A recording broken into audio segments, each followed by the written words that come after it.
I remember that as being one of the terrorizing things. So, well, anyway, in August of 42, they did finally come. They picked me up.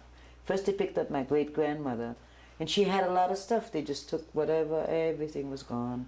My great-grandmother, my aunt that lived downstairs with her, Tante Gisela, who knew all the operettas that ever played. She knew all the songs. It was wonderful, wonderful, wonderful.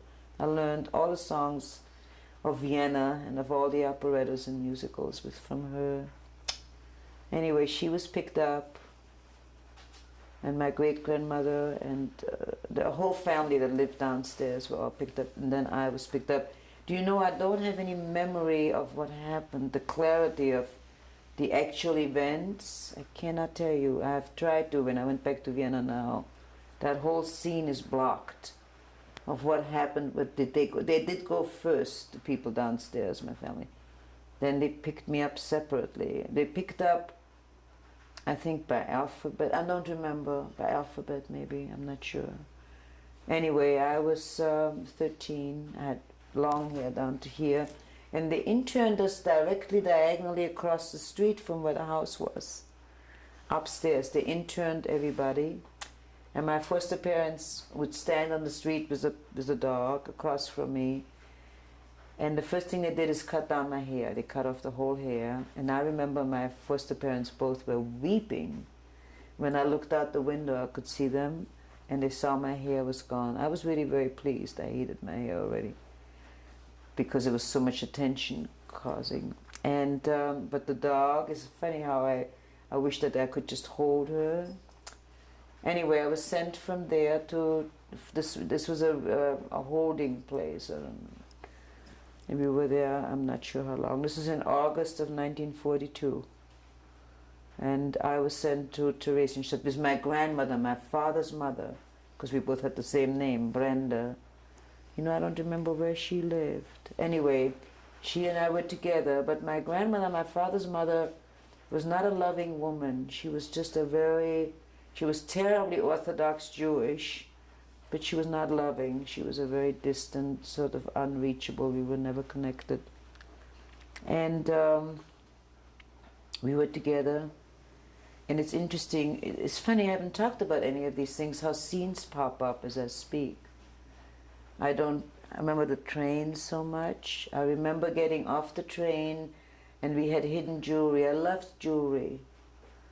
I had so many little things. Garnets, I just bought these garnets 2 years ago in Frankfurt. That's all I could afford, because garnets are really one of my favorites. And I had wonderful little garnet things that I adored.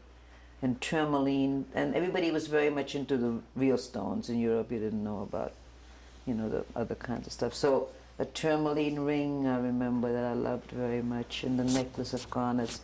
Anyway, we were hiding them in the coats of in the what do you call it? Lining. The seams, the lining, right, of the coats, and I forget where else. Well, we walked down towards this big entrance. It's not a gate, it's a stone, sort of an arch thing. And on the way, they stopped us all, the soldiers, Nazis, and had us take out everything. They were totally aware of where things would be.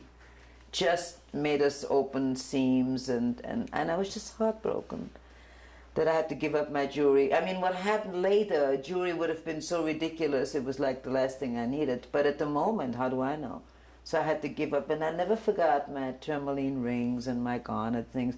Even though I was 13, I loved that stuff, and my family would give me things, you know, because I was an only child in that side, you know. So anyway, I wasn't spoiled, but I was loved well.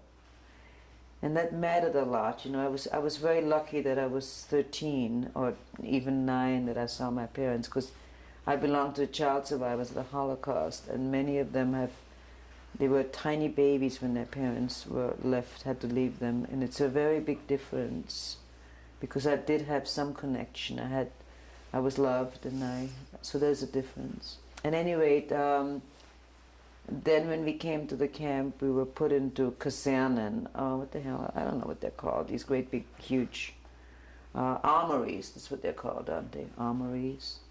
I was put into armories. into an armory. We were totally crammed on top of each other, up in the attics. It was the places were filled with humans.